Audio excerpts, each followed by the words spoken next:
more so, there's a lot of people who just never even knew that Bradford pears were invasive.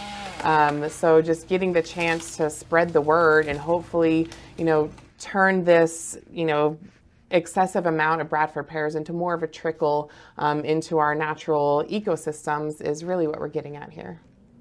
Kelly Oten is part of the Bradford Tree Bounty, an initiative to remove the invasive tree from North Carolina. Like these trees, they're ideal for a lot of landscape plantings, or at least they were at first.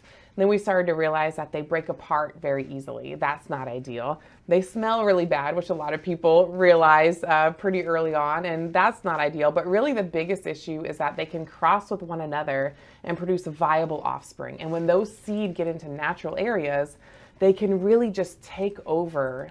Oten and some friends joined together on this mission to offer up a bounty for Bradford pear trees. We talked about this tree and how much we disliked it, not just as an urban planting, but how it's an invasive species. The goal is to raise awareness about the negative effects invasive species have on our ecosystem. The idea of the tree bounty came from South Carolina, where they've been doing it for years. Anyone who has a Bradford pear or any cultivar of Pyrus caleriana on their property can remove it, show evidence when they show up to the event, and get a free native replacement. There are tree bounties in more than just the Carolinas. Ohio has also made the move to rid the state of the Bradford pear tree. We're seeing several states starting to ban the sale and planting of these trees.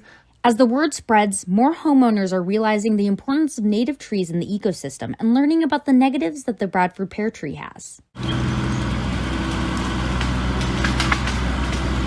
That's where people like Nathan Drzowski come in.